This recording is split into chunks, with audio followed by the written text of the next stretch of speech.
Hello Gemini, Sun, Moon, Rising, and Venus signs. Kamusta kayo? Sana po'y nasa mabuti kayong kalagayan. Welcome back po sa Star Tarot at kung bago kayo rito, welcome din po kayo. Please subscribe, like, share my videos, and leave me a comment po kung naka-resonate po kayo. Thank you. So, Gemini, first card, we have Snake and Shed Old Skin. Purging time ngayon, Gemini. Panahon na para magkaroon ng parang uh, breath of fresh air kayo, no? Sa ngayon, it's about time na to shed old skin. Kung ano man ito yung mga old energies, panahon na ngayon para tanggalin mo yon sa buhay mo, tanggalin sa sarili mo. No, it's about time na for you to give yourself a rebirth, give yourself parang overhaul or bagong bihis, no? Bihisan ninyo yung bago, yung buhay nyo, yung ganon, no? So, that is, ngayon na, yung time para dyan. Okay? At, excuse me, remove anything.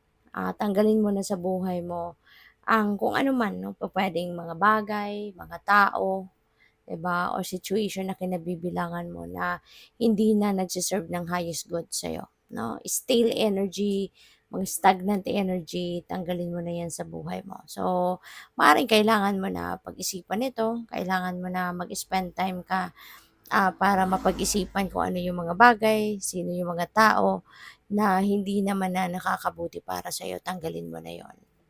So, what else? We have Heart Guardian, love and let yourself be loved. Ayan. So, open yourself, open your heart to be loved. No? Buksan mo ang puso mo, buksan mo yung sarili mo na um, buksan mo yung sarili mo na mahalin or magmahal ng iba. Alright? So, what else? We have seer, see beyond the current situation. So, baka ang iba sa inyo, maaring meron kayong, siguro nagpapa-reading kayo, no? Nagpapa one-on-one reading. Ang iba sa inyo, maybe you are consulting a seer, psychic, mga ganon, no? Mga spiritual guide. So, siguro may mga consultations kayong ginagawa with them, no? Or baka nagpaplano ang iba sa inyo na magkaroon ng one-on-one na private reading. So, by the way, maraming salamat for subscribing. And if you haven't subscribed yet, subscribe na kayo.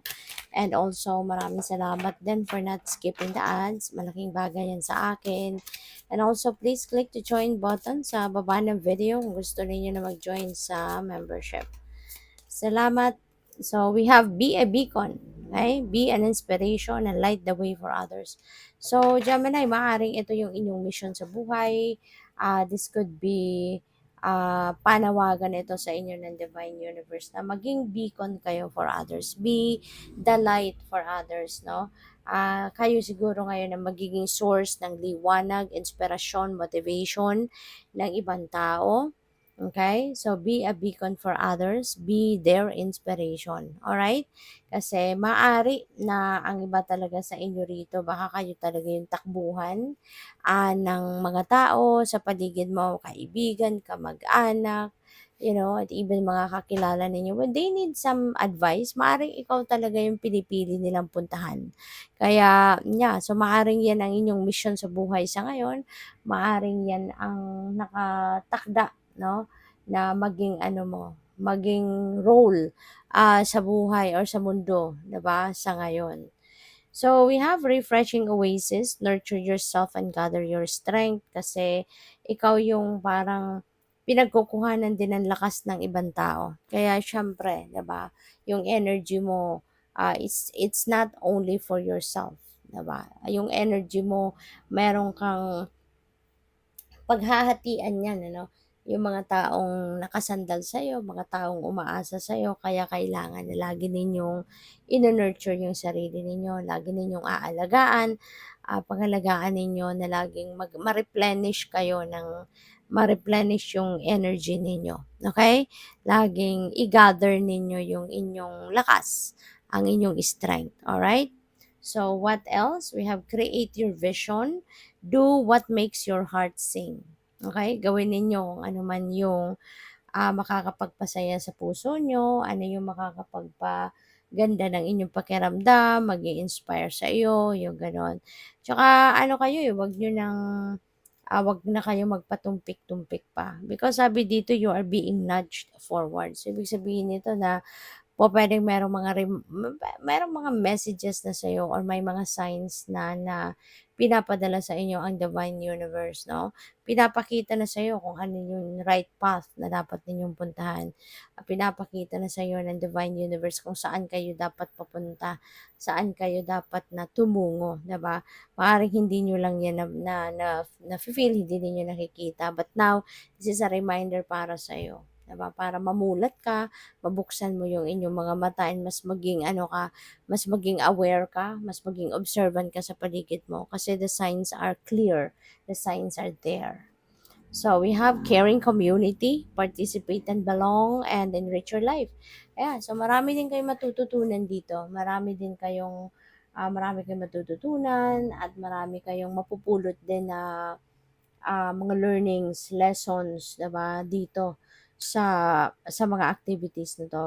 Kasi pupuwedeng maimbitahan ka 'no, sa community ninyo, maaaring merong mga pagtitipon or merong mga activities kayong gagawin, may mga projects na gagawin siguro, i-sponsor ng community ninyo at maaaring you will be invited 'no, to be part of it. So, siguro merong mag-aaya sa'yo, merong formally mag-iimbita sa'yo para maging parte nito, ng activity na ito. Kaya masaya kasi mararamdaman mo din dito yung sense of belongingness. Mararamdaman mo din dito na meron kang halaga 'no, sa kanila kasi inaaya ka nila. So, ibig sabihin they are considering you that you can be a big part of their activity, 'di ba? So, kinikilala ka nila na ikaw ay magiging isang key factor dito sa kung ano man yung gusto nilang ma-achieve. So, we have enter the magic, live in the now, and seize the moment. Okay? Always remember to live in the now. Kasi 'di ba nga wala namang halaga, 'di ba? Walang halaga kung ikaw ay or hindi naman sa walang halaga kundi parang a waste of maybe it's just a waste of your time and energy if you're going to still hang on to your past, 'di ba? Kung nandoon pa rin yung attention mo, nandoon pa rin yung isip at puso mo, parang sayang, sayang na lang 'di ba, ng igugugol mo na oras, effort, and attention doon kasi wala ka ng magagawa do'n, wala ka naman ng mababago 'di ba? Kaya mas maganda na you live in the now, live in the present, and i-enjoy mo kung ano ang meron sa ngayon, 'di ba? Seize the opportunity, seize every moment na meron ngayon nag unfold sa buhay mo, okay? Good luck. Thank you for watching. Love and light. Namaste.